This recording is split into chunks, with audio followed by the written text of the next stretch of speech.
बिस्मिल्लाहिर्रहमानिर्रहीम। दोस्तों, साथियों, डॉक्टर शबीर चौधरी की तरफ से आप सबको अस्सलाम वालेकुम। Very good afternoon from London. जनाब, आज मेरे साथ एक पैनल है, ज़बरदस्त पैनल कह सकता हूँ। तो दोनों एक लिहाज से ओल्ड प्रोविंस जम्मू के हैं, ज़बरदस्त बोलते हैं। मेरे पहले मेहमान हैं जनाब आज़ाद जमवाल साहब, जो कि सदर जम्मू कश्मीर यूनिटी फाउंडेशन के सदर हैं और पॉलिटिकल एक्टिविस्ट हैं और बड़े ज़बरदस्त बोलते हैं। जमवाल साहब, very welcome to my show. Thank you Shabir साहब, आदाब।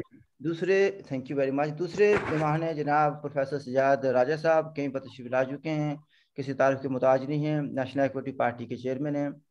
आप उनकी बातों से इख्तलाफ कर सकते हैं, इसी तरीके से आप आज़ाद साहब की बातों से इतफाक़ कर सकते हैं, लेकिन दे हैव ओपिनियन एंड उस ओपिनियन को डिफेंड करने की वो ज़बरदस्त सलाहियत रखते हैं। सजाद राजा साहब, welcome to my show. Thank you doctor साहब, आदाब। अच्छा जनाब, जनाब राजा साहब, सबसे पहले जमवाल साहब से मैं बहुत होना चाहूँगा। जनाब, देखा जाए तो आज के इस टॉपिक का मैं जैसे आपको बोला था, अगस्त 2019 से लेकर अगस्त 2021 में क्या हुआ, जम्मू कश्मीर के लोगों को क्या फ़ायदा हुआ, क्या नुकसान पहुंचा, इस पर हम तबसरा करना चाहते हैं। आपने अपनी समझ के मुताबिक, आपने अपने जो अकायक आपको नज़र आते हैं उसके मुताबिक यहाँ पर खुलकर आप बात कर सकते हैं। आजाद साहब, floor is yours. Thank you Shabir साहब, आपने मुझे ये मौका दिया कि आपके प्लेटफॉर्म पे मैं बोल पाऊँ, तो एक बहुत बड़ी ऑनर है ये मेरे लिए। आज हम उस दहाने पे खड़े कि कल 5 अगस्त है और 2 साल पूरे हो जाएंगे जब यहाँ पे आर्टिकल 370 है उसको रिमूव किया गया। तो उसके बारे में हम यही कहना चाहेंगे कि पिछले 70 सालों में, और 70 सालों में ये 12 साल बीजेपी सरकार भी इस दौरान में रही, कांग्रेस के अलावा। तो 70 सालों में जम्मू कश्मीर में एक ऐसा सिस्टम था कि people were not equal, we were, मतलब कि एक रूलर्स थे, दूसरे जो सब्जेक्ट, और 2 फैमिलीज या 3 फैमिलीज ऐसी थी जो पिछले 70 सालों से मैनिपुलेट करके भारत सरकार की सपोर्ट से या आपकी तरफ से जो हमारी नेबरिंग कंट्री है उसकी सपोर्ट से यहाँ पे रूल कर रहे थे। और रूल नहीं कर रहे थे, वो एक डायनेस्टिक रूल चला रहे थे। ऑटोक्रेसी हमारे लिए यहाँ पे खत्म नहीं हुई थी, कोई डेमोक्रेसी यहाँ पे थी नहीं। जो भी इलेक्शंस होती थी वो शैम इलेक्शंस होती थी, और उनका पर्पज एक ही होता था कि ये 2 डायनेस्टीज में से एक को जिसको सिलेक्ट किया गया है उसको यहाँ पे बिठाया जाएगा। तो हम अगर देखें इसको पस मंजर में देखें तो हम 5 अगस्त 19 को यहाँ पे जम्मू कश्मीर में जो इस वक्त भारत के पास हिस्सा है, वहां पे सभी लोग जो थे वो इक्वल्स हो गए। और बहुत से लोग ऐसे थे जिनको पिछले 70 सालों में अपने हकूक नहीं मिले थे, जिसमें वेस्ट पाकिस्तानी रिफ्यूजी थे, पीओजेके के हमारे जो वहां से रिफ्यूजी यहाँ पे आए हुए हैं वो थे, गोरखा कम्युनिटी थी, एक यहाँ पे वाल्मीकि कम्युनिटी है जो सफाई कर्मचारी का काम, जिनको हम पंजाब से यहाँ पे लेके आए। उनको भी कोई हकूक नहीं थे, ना वो इलेक्शन में पार्टिसिपेट कर सकते थे, ना वो नौकरी कर सकते थे, ना उनको कोई एजुकेशनल फैसिलिटी जो यहाँ पे मिलती थी वो मिल सकती थी। तो हम इसको ऐसे ही बताएंगे कि उस दिन जो 370 टूटा, तो उसके बाद यहाँ पे जम्मू कश्मीर में जो भी लोग थे वो इक्वल्स हो गए। और दूसरा इसका सबसे बड़ा जो इम्पैक्ट यहाँ पे पड़ा कि वायलेंस जो है वो ड्रास्टिकली डाउन चली गई। आप अगर देखेंगे 2019 से पहले हर साल जम्मू कश्मीर में, खासतौर से कश्मीर में, मतलब कि काफी तादाद में नौजवान बच्चे मारे जाते थे। और हुकूमत जो है वो 2 डायनेस्टीज जो हमारे यहाँ पे, एक मुफ्ती डायनेस्टी, अब्दुल्ला डायनेस्टी, प्लस एक थर्ड फैमिली है आजाद फैमिली, जो मतलब कि 70 सालों में वही उनके ही यहाँ पे हुकूमत चलती रही। तो अगर आप देखेंगे पिछले 30 सालों में जब से पाकिस्तान ने यहाँ पे टेररिस्ट मूवमेंट शुरू हुई, तो हर साल हजारों के हिसाब से लोग मारे गए। और फिर एक दौर चल पड़ा कि यहाँ पे एक नया उन्होंने सिस्टम बनाया कि बच्चों को इसमें बरगलाया जाए। और आप देखेंगे यहाँ पे स्टोन पेल्टिंग के इंसिडेंट्स होते थे, तो अब्दुल्ला के टाइम पे भी 100-150 लोग जो है वो साल में मारे जाते थे, और मुफ्तीज के टाइम पे भी 100-150 लोग जो है वो साल भर में मारे जाते थे। अभी अगर आप देखेंगे तो मुफ्तीज के जो कनेक्शंस हैं वो टेररिस्ट के साथ निकल रहे हैं, बहुत ही उनकी करीबी एक यहाँ पे हैं, उनको टेररिस्ट केस में पकड़ा गया।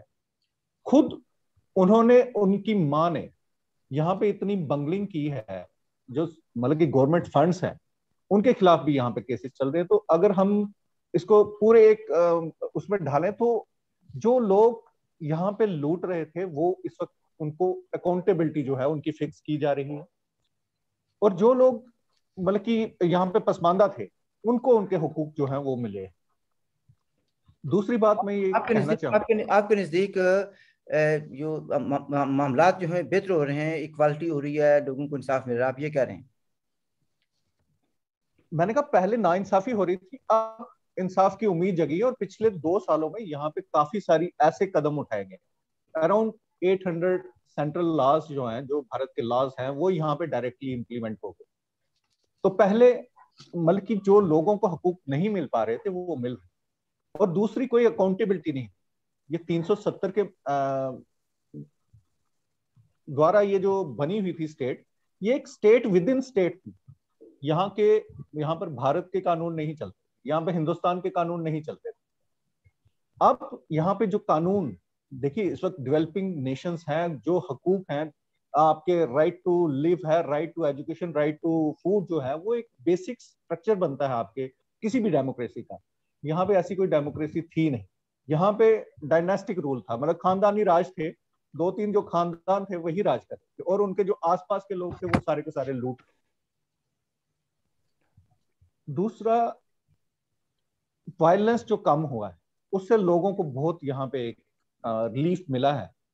अच्छा, कि लेकिन जब कर्फ्यू वगैरह लगा उसकी वजह से लोगों को तकलीफ नहीं हुई, या दूसरे जो मामलात होते हैं वो ह्यूमन राइट्स, लोगों को पकड़ा गया, गिरफ्तार किया गया, उससे कोई फर्क नहीं पड़ा? तो देखिए यहाँ पे अगर ऐसा कोई फर्क पड़ता, आप देखिए 30 सालों से कश्मीर में एक उथल पुथल चल रही है, टर्मोइल है। फारूक को भी अंदर किया गया, उमर अब्दुल्ला को भी किया गया, महबूबा को भी किया, एक भी आदमी उनकी सपोर्ट में बाहर नहीं निकला। अभी भारत सरकार ने उनको मीटिंग के लिए दिल्ली में बुलाया, तो कश्मीरी लोग जो हैं वो गुस्सा हो गए कि आपने इन चोरों को क्यों बुलाया। इस वक्त एक बहुत मतलब कि कश्मीर में एक पॉजिटिविटी की तरफ लोगों में बहुत रुझान है कि यहाँ पे 370 टूटने के बाद ये जो चोरों के खानदान थे इनका कुछ ये मलिया मेट हो गए। लेकिन हमारे प्राइम मिनिस्टर मोदी साहब ने इनको बुला के दोबारा से लीज ऑफ लाइफ देने की कोशिश की है, जिससे कश्मीर के लोग जो हैं वो खफा हैं इस वक्त यहाँ की केंद्र सरकार के साथ। जब आप कश्मीर कहते हैं, आपका मतलब जम्मू एंड कश्मीर? जी, जम्मू एंड कश्मीर। अच्छा, let me bring in Sajad Raja साहब। सजाद राजा साहब, आपने इनकी बात सुनी।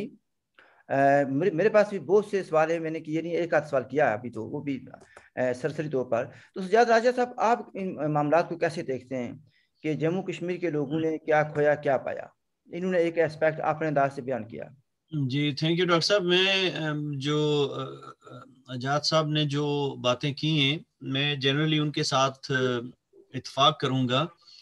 और जो हमारी मालूमात हैं, हमारे पार्टी वर्कर्स, क्योंकि हम जो जिन मालूमात पे, जिस इंफॉर्मेशन पे रिलाई करते हैं, जिसको लेके आगे चलते हैं, पॉलिसी बनाते हैं या जिसको मानते हैं, वो बेसिकली वो मालूमात हैं जो ग्राउंड पे हमारे वर्कर्स, पार्टी वर्कर्स मौजूद है, वो हमें भेजते हैं। क्योंकि बाकी तो आपको पता है, चीज़ें मीडिया का ज़माना है और इंफॉर्मेशन टेक्नोलॉजी, और चीज़ें मैनिपुलेट होती हैं और कुछ का कुछ बना दिया जाता है। मैं आजाद साहब की बातों के साथ इत्फाक करूंगा। हमारी मालूमात भी यही हैं कि जनरली जम्मू कश्मीर के अंदर, जब मैं जम्मू कश्मीर कहता हूं तो जम्मू कश्मीर से मुराद POJK और गलगित बल्तिस्तान नहीं है, बल्कि जम्मू कश्मीर से मुराद मेन लैंड जम्मू कश्मीर है, जो इस वक्त जिसको इंडियन यूटी बनाया गया है।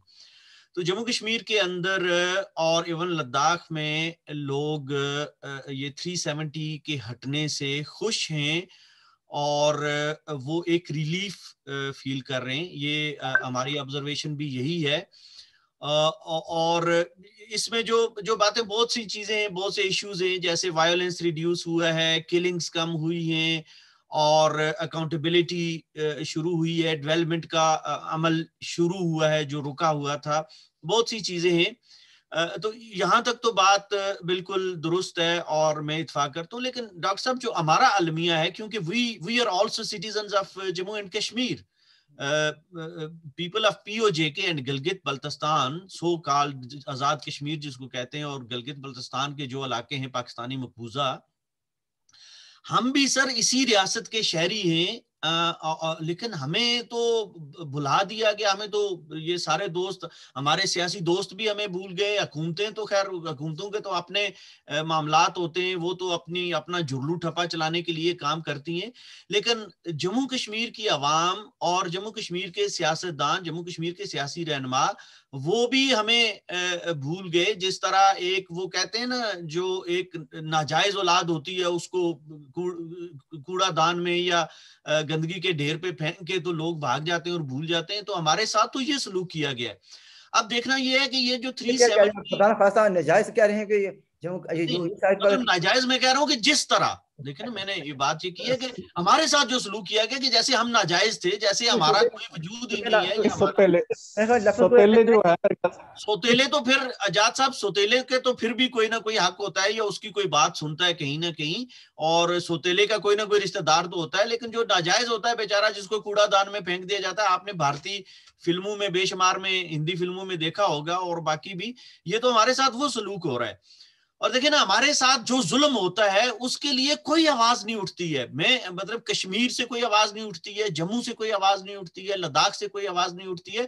और इवन इंडियन गवर्नमेंट जो ये क्लेम करती है, और हमारा मानना भी है कि we are citizens of India, Indian union, जो हमारी गवर्नमेंट ने 26 अक्टूबर 1947 को जो एक्सेशन ट्रीटी किया था, उसके मुताबिक legally and constitutionally we are citizens of India. और ये इंडियन कॉन्स्टिट्यूशन भी कहता है, ये जम्मू कश्मीर का जो कॉन्स्टिट्यूशन बिल्कुल वो भी कहता है। और हमें देखिए, रखी हुई है, हमारे लिए सीटें भी 24 सीटें भी आपने रखी हुई हैं, लेकिन हम पे यहाँ पे बुलडोजर हमारे ऊपर से गुजर जाए, हम भूखे मार जाए, हमें मार दिया जाए, हमें हमारे कोई बुनियादी इंसानी हकूक ना हो, हमें कोई रोजगार ना मिले, हमारे लिए कोई अस्पताल ना हो, कुछ भी कभी भी हमारे लिए कोई आवाज बुलंद नहीं की जाती है। तो एक तो ये है कि ये कहने का मतलब यह है कि 370 हटने के बाद भी सूरत हाल मुझे वही लग रही है कि इंडियन गवर्नमेंट जो है उसकी पॉलिसीज में कोई तब्दीली नहीं आई है। एक तो ये अलमिया है। और दूसरा ये है कि हम जो लोग हैं, हम जो सीज फायर लाइन या लाइन ऑफ कंट्रोल के इस तरफ हैं, हम पे तो ये 370 का कोई असर ना पहले था ना अब है। ना तो जैसे 370 था तो उसका भी हम पे कोई फर्क नहीं पड़ रहा था, और अभी 370 35A हटाया तो उसका भी कोई फर्क नहीं पड़ रहा है। ये तो हम तो बुनियादी तौर पे देखेंगे कि अगर जम्मू कश्मीर के लोग कश्मीर वादी में, जम्मू में और लद्दाख में वो खुश हैं, हमारे बहन भाई, और उनकी अक्सरियत खुश है, तो हम भी खुश होंगे। क्योंकि देखिए, हम तो डेमोक्रेसी पे और हम आला इंसानी कदरों पे यकीन रखते हैं, और हम तो अवाम की ख्वाहिशात जो है उसके मुताबिक अपनी पॉलिसी बनाने के अमल को ही दुरुस्त मानते हैं। तो हुकूमतें क्या कहती हैं, जो लोग मुतासर हुए हैं वो क्या कहते हैं, जो डायनेस्टीज जिनकी बात आपने की, जो अब जिन पे करप्शन के चार्जेस हैं वो क्या कहते हैं, और जिनके जुर्लू ठप्पे जो हैं वो खत्म हो गए, वो तो कहेंगे। लेकिन देखना ही है कि अवाम क्या कहते हैं। और अवाम जो है, पर्टिकुलरली यूथ जो है, मेरे ख्याल में जिस तरह आजाद साहब ने कहा, वो बिल्कुल ये 370 हटने के अमल को दुरुस्त मानते हैं, और वो समझते हैं कि इससे मामलात में बेहतरी आई है। लेकिन एक टेक्निकल बात आजाद साहब, मैं आपकी तवज्जो इस तरफ मबजूल करवाऊंगा कि देखें, Jammu and Kashmir is disputed territory.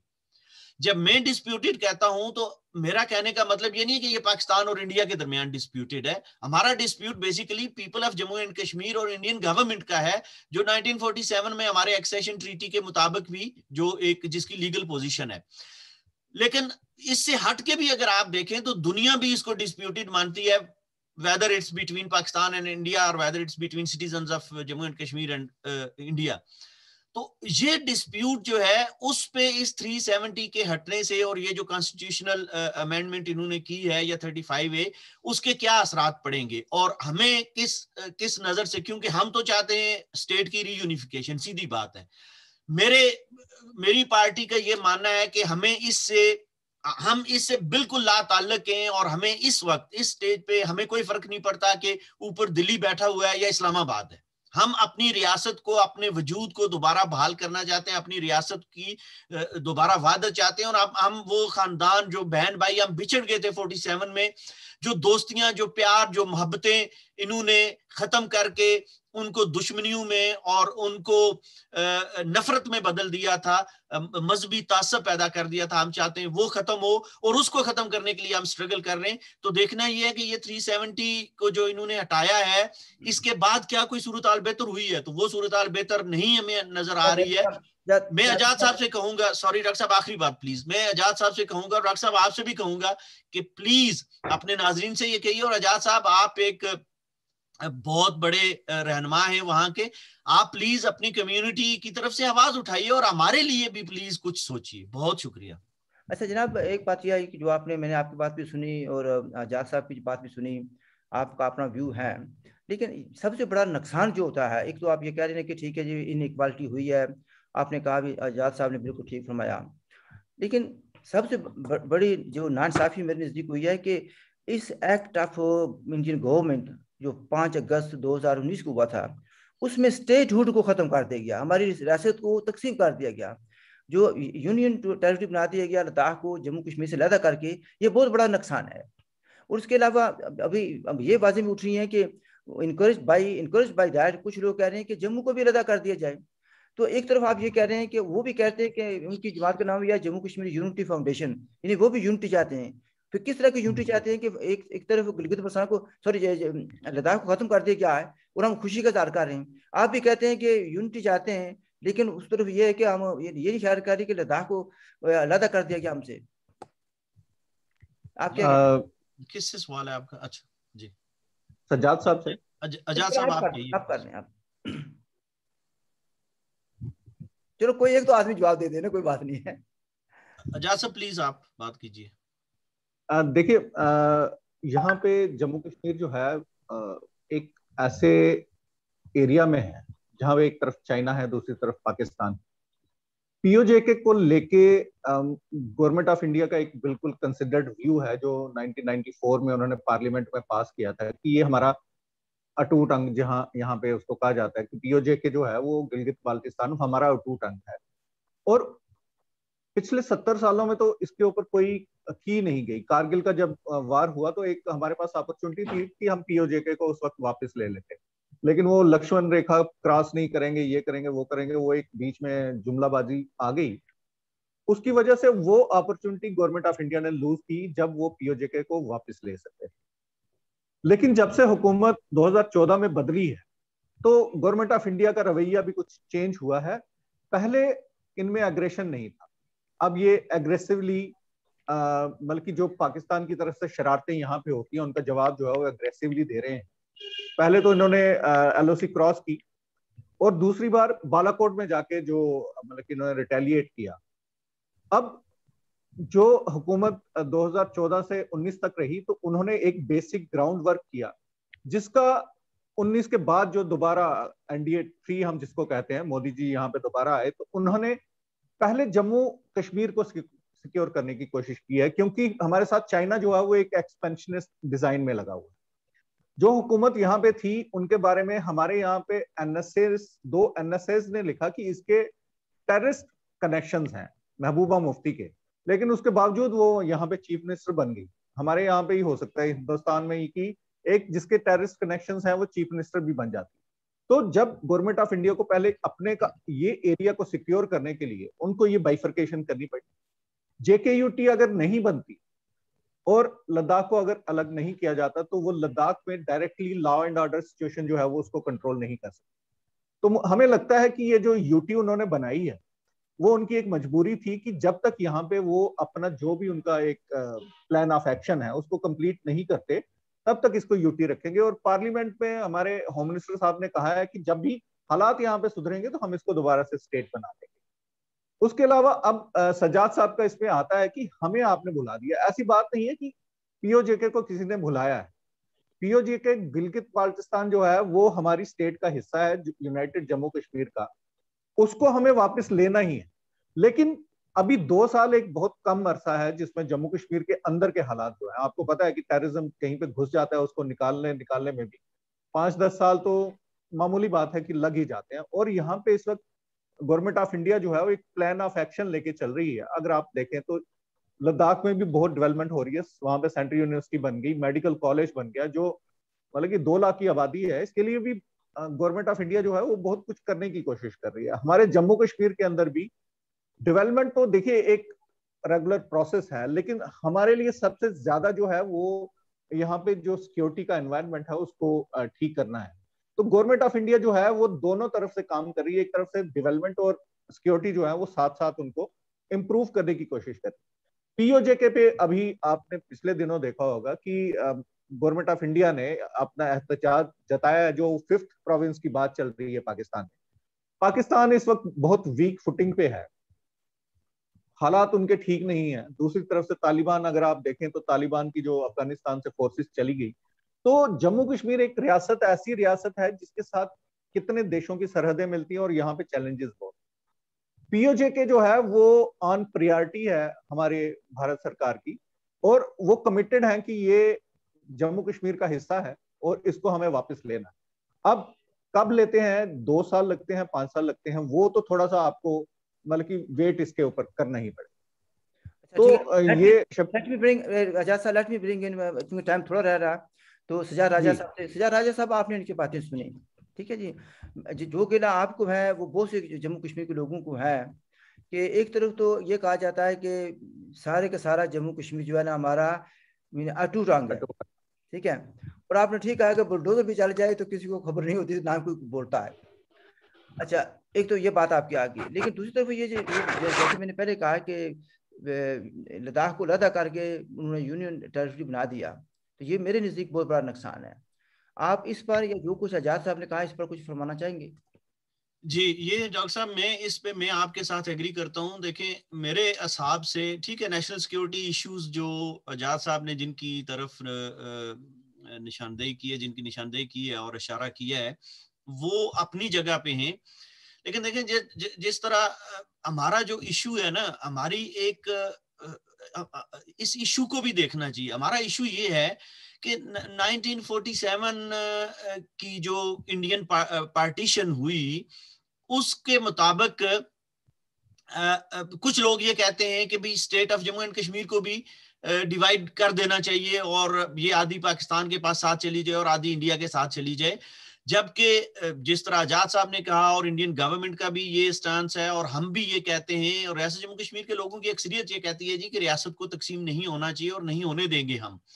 तो देखें, इस एतबार से, जो क्योंकि यूएनओ के अंदर भी ये मसला पाकिस्तान और भारत इसके जो हैं वो चैंपियन बने हुए हैं और वही इस मसले को डिस्कस करते हैं, वहां पे हमारी तो कोई सुनवाई है नहीं है, या हमारी कोई बात सुनता नहीं है। तो मैं समझता हूं कि जो जो जम्मू कश्मीर का डिस्प्यूट है, जो जम्मू कश्मीर का इशू है, और जो क्लेम है, लीगल और कॉन्स्टिट्यूशनल क्लेम है, वो कमजोर पड़ता है। ये जो रियासत की इंडिया ने तकसीम की है, पाकिस्तान तो करेगा, पाकिस्तान तो 1949 से कर रहा है, और पाकिस्तान तो हर वो काम करने की कोशिश करेगा जिससे स्टेटहुड खत्म हो, जिससे रियासत का वजूद खत्म हो और पाकिस्तान का कब्जा किसी तरीके से मुस्तकम हो जाए। और पाकिस्तान की तो हमेशा ये कोशिश रही है कि किसी ना किसी तरीके से रियासत के अंदर भारत के बराबर पाकिस्तान को तस्लीम कर लिया जाए, क्योंकि पाकिस्तान तो एक काबज और एक झारे है, लेकिन वो कोशिश करते हैं कि उनको भी भारत के बराबर तस्लीम किया जाए, जो मुमकिन नहीं है। तो कम से कम भारत को वो इकदाम नहीं करने चाहिए जो पाकिस्तान करता है, क्योंकि इससे भारत और पाकिस्तान दोनों एक ही सफ में फिर खड़े हो जाते हैं, और मेरे ख्याल से ये गलत है। अच्छा, दूसरी बात यह है सजाद राजा साहब, भी मैं आपसे भी पूछूंगा और आजाद साहब से भी, यहाँ पर कम से कम हमारे यहाँ ये कहा जाता है कि दोनों हुकूमतें, न्यू दिल्ली और इस्लामाबाद, मिलकर तकसीम कश्मीर के फार्मूले पर अमल कर रही हैं। तो इस पर कुछ आप वजाहत करना चाहेंगे?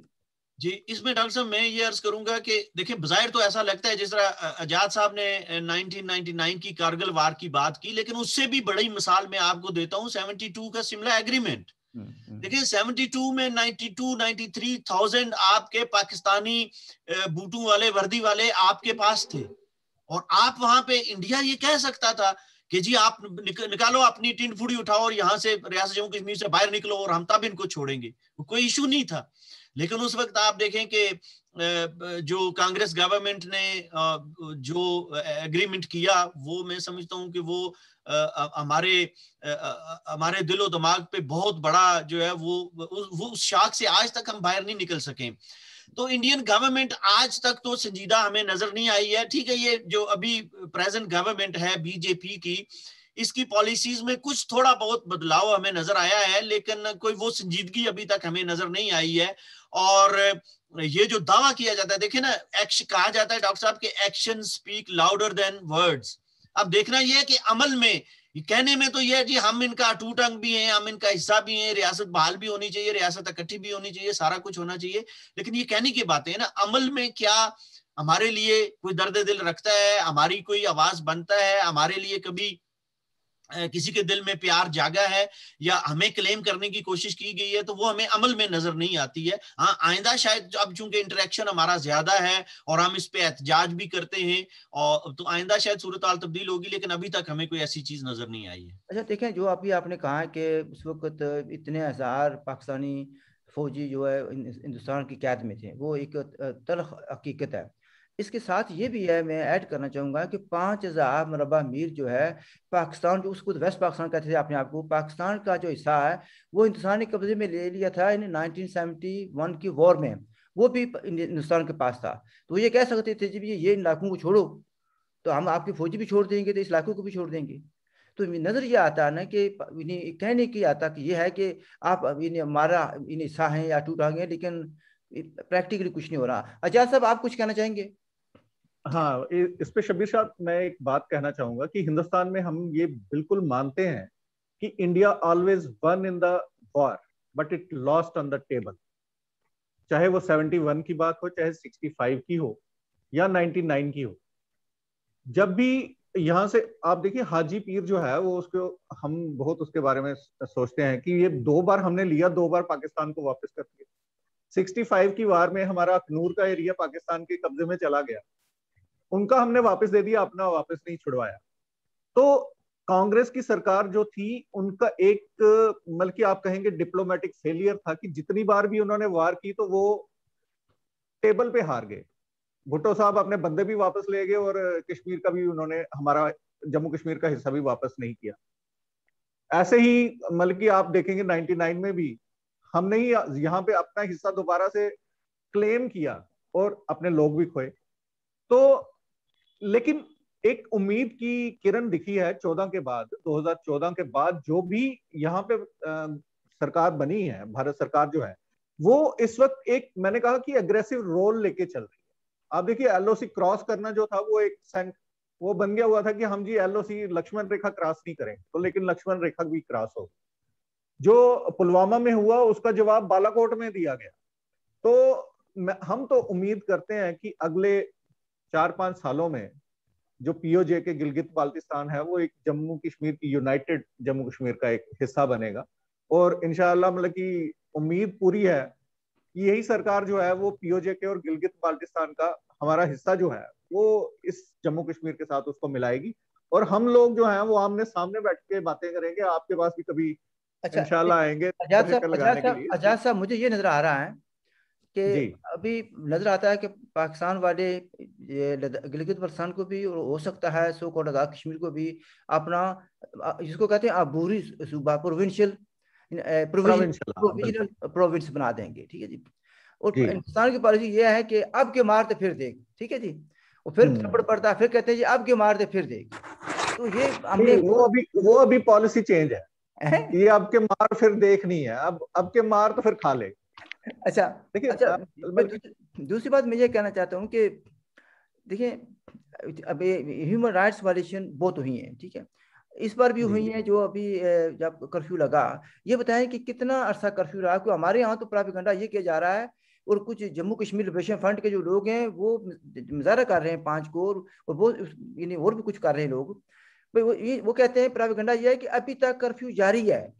तो आप वहां पर नहीं ऐसा, रहते हैं, आप बताएं कि कितना जी, अरसा रहा मैं कर्फ्यू? इसमें ये बताना चाहूंगा कि गवर्नमेंट ऑफ इंडिया की प्रायोरिटी थी कि अगर ये हम धारा 370 को, आर्टिकल 370 को खत्म कर रहे हैं, तो जम्मू कश्मीर में एक भी बाशिंदे की जान नहीं जानी।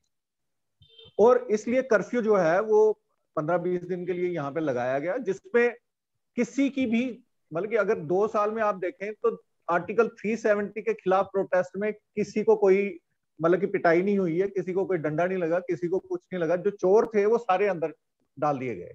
फारूक अब्दुल्ला डाल दिया, मुफ्ती डाल दी, उमर अब्दुल्ला डाल दिया, ये उनके केले चपाटे जो भी थे उनको जेल में डाल दिया। हाँ, यहाँ पे कम्युनिकेशन के ऊपर जो है वो काफी अरसे तक, 1 साल के करीब तक वो रिस्ट्रिक्शंस रही।